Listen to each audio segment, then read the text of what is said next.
அனைவருக்கும் வணக்கம். நம்ம டெய்லி சோசியல் இஷ்யூஸ்ல ஒவ்வொரு கொஸ்டின் பார்த்துட்டு இருக்கோம். ஸோ இன்னைக்கு என்ன கொஸ்டின் இருக்கு அப்படின்னு சொல்லி பார்ப்போம். என்ன கேட்டிருக்காங்க அப்படின்னா, is the enough attention given to the issue of child labour in sustainable economic development discuss briefly அப்படின்னு சொல்லி கேட்டிருக்காங்க. அதாவது நிலையான பொருளாதார வளர்ச்சின்னு பார்க்குறப்ப, அங்க குழந்தை தொழிலாளர்கள அந்த ஒரு பிரச்சனைய கம்மி பண்றதுக்கு போதுமான அளவுல அட்டென்ஷன் குடுக்கப்பட்டிருக்கா அப்படிங்கிறத கேட்குறாங்க. அத டிஸ்கஸ் பண்ண சொல்றாங்க. ஓகேவா? ஸோ, இந்த இடத்துல நம்ம எப்படி பிரசன்ட் பண்ணணும் அப்படின்னா, ஃபர்ஸ்ட் சஸ்டைனபிள் எக்கனாமிக் டெவலப்மெண்ட்னா என்னன்றத சொல்லிட்டு, அதுக்கப்புறமா is the enough attention given to the issue of child labour அப்படின்னு சொல்லி நம்ம கிட்ட கேட்கறாங்க. குடுத்துருக்காங்களா? இல்லையா? அப்படிங்கிறத கேட்கறாங்க. இப்ப நம்ம பாயிண்ட் ஆஃப் வியூ தான். இந்த இடத்துல குடுத்துருக்காங்க. எஸ்ன்னு சொல்லி போட்டு கூட அதுக்கு சப்போர்ட்டிவான ஆன்சர் எழுத முடியும். No enough attention has not been given to the issue of child labour in sustainable economic டெவலப்மெண்ட்ட போட்டு என்னென்ன இஷ்யூஸ்லாம் ஃபேஸ் பண்றாங்க குழந்தைங்க எம்ப்ளாய்மென்ட்ல அப்படிங்கிறதையும் நம்மனால சொல்ல முடியும். ஓகேவா? பொதுவா பார்க்குறப்ப இந்தியாவுல மோர் ஆர் லெஸ் இந்த சைல்ட் லேபர் அப்படிங்கிறத ரெடியூஸ் பண்ணிக்கிட்டே வரும். அந்த பாயிண்ட் ஆஃப் வியூல பார்க்குறப்ப, இந்த இடத்துல ஆன்சர் என்னன்னு குடுக்கலாம்னா, yes enough attention has been given அப்படின்னு சொல்லி குடுக்கலாம். சரியா? இப்போ ஆன்சர்க்குள்ள போனோம்னா, ஃபர்ஸ்ட் கொஸ்டினுக்கு உண்டான டைட்டில போடுறோம்.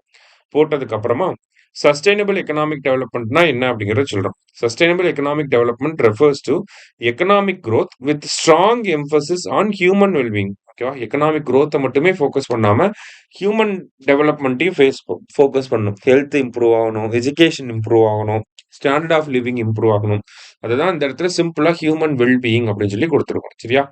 இப்ப இனஃப் அட்டென்ஷன் குடுத்துருக்காங்களா அப்படின்னு சொல்லி கேட்டிருக்காங்க. அப்ப அந்த கொஸ்டினுக்கு ஃபர்ஸ்ட் ஆன்சர் பண்ணணும். எஸ் அப்படின்றத சொல்லி அது ஒரு தனித்துவமா காட்டணும். எஸ் அப்படின்னு சொல்லி அத பாக்ஸ் போட்டு காட்டிட்டு, அதுக்கப்புறமா எப்படி அட்டென்ஷன் குடுக்கப்பட்டிருக்கு? சைல்ட் லேபர் அப்படிங்கிற இந்த இஷ்யூக்கு என்ன அட்டென்ஷன் குடுக்கப்பட்டிருக்கு அப்படிங்கிறத நம்ம எழுதுறோம்.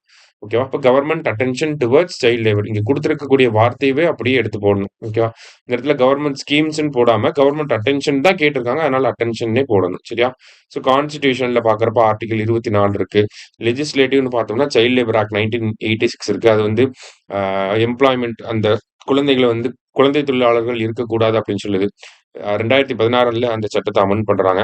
பாலிசி மெஷர்ஸ்ன்னு பார்த்தோம்னா, நேஷனல் சைல்ட் லேபர் பாலிசி இருக்கு. அதே மாரி ரைட் டூ எஜுகேஷன் ஆக்ட் அப்படிங்கிறது இருக்கு. வெல்ஃபேர் ஸ்கீம்ஸ்ல பார்த்தோம்னா. சரியா? இந்த இடத்துல இந்த மாதிரியான ஒரு அட்டென்ஷன குடுத்துருக்காங்க.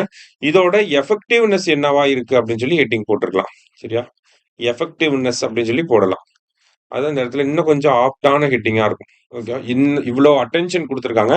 இதோட எஃபெக்டிவ்னஸ் இப்படி இருக்கு. அதுல கொஞ்சம் லிமிட்டேஷன்ஸ் இதெல்லாம் இருக்கு. ஏன்னா டிஸ்கஸ் அப்படின்னு சொல்லி குடுத்துருக்காங்க. இப்ப டிஸ்கஸ் அப்படின்றப்ப பாசிட்டிவ் ஆஸ்பெக்ட்டையும் சொல்லணும். என்ன லிமிட்டேஷன்ஸ் இருக்கு அப்படின்றத சொல்லி வே ஃபார்வர்ட் குடுக்கலாம். ஸோ வே ஃபார்வர்ட் குடுக்க இடம் இல்லன்னா கன்க்ளூஷன் சொல்லி போயிரலாம். சரியா? ஸோ எஃபெக்டிவ்னஸ் அப்படின்னு சொல்லி பார்க்கிறப்ப சைல்ட் லேபர் ரெடியூஸ் ஆயிருக்காங்க அப்படின்னு சொல்லி சொல்றோம். சென்சஸ் டேட்டாவ கம்பேர் பண்ணி நம்ம குடுக்கலாம். என்ரோல்மென்ட் ரேஷியோ இன்கிரீஸ் ஆயிருக்கு. லேர்னிங் இன்க்ரீஸ் ஆயிருக்கு. ஃபவுண்டேஷனல் லேர்னிங் அத பேசிக் லேர்னிங்னு சொல்லுவாங்க.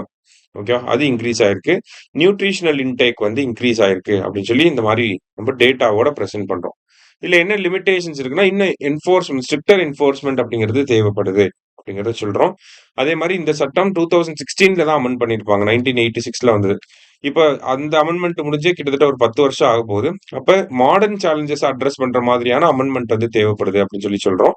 அடுத்தது இந்த சைல்ட் லேபர் ரெஸ்க்யூ பண்ணோனே அவங்களுக்கு ரீஹாபிலிட்டேஷன் ரீஹாப்க்கு பார்த்தீங்கன்னா, ஒரு அலவன்ஸ் குடுப்பாங்க. சரியா? 10,000 அந்த மாரி குடுப்பாங்க. அந்த அலவன்ஸ் இன்கிரீஸ் பண்ணணும்.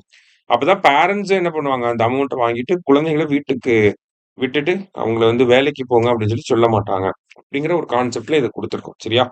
ஸோ இந்தியா அதுக்கப்புறமா இந்த இடத்துல போடுறது நம்ம கன்க்ளூஷன் தான். அது எவ்வளோ லைன் இருக்கு அப்படிங்கிறத பொறுத்து. ஸோ நம்ம 1986ல இந்த லெஜிஸ்லேஷன் கொண்டு வந்ததுலேருந்தே ஆக்டிவா ஒர்க் பண்ணிட்டு இருக்கோம். சைல்ட் லேபர எலிமினேட் பண்றதுக்கு அப்படின்னு சொல்லி ஒரு ஆன்சர குடுக்குறோம். சரியா? ஸோ இதுதான் இந்த கொஸ்டின எப்படி ஆன்சர் பண்ணணும் அப்படிங்கிற ஒரு பாயிண்ட் ஆஃப் வியூ. இந்த பாயிண்ட் ஆஃப் வியூல இதே பாயிண்ட் தான் போடணும்னு இல்ல. உங்களோட ஓன் பாயிண்ட்ஸ நீங்க போட்டு ட்ரை பண்ணி பாருங்க. சரியா? Thank you. Suresh IAS academy வெற்றியின் முகவரி.